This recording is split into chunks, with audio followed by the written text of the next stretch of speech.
परिवार तरफ बंधु मिलन।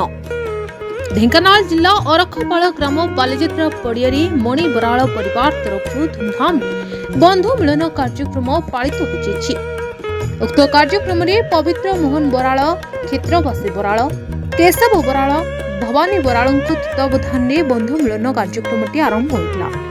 यह बंधु मिलन कार्यक्रम आज को बहु वर्ष पूर्व पालित हो आसुछि। आज दिन में बड़ खुशीर कथा, हाराहारी 150 ऊर्ध्व परिवार सदस्य एकत्रित अछंती एवं यह कार्यक्रम 4 पीढ़ी धरी चली आसुछि। कामाख्यानगर प्रकाश कुमार पात्र रिपोर्ट, द न्यूज टुडे।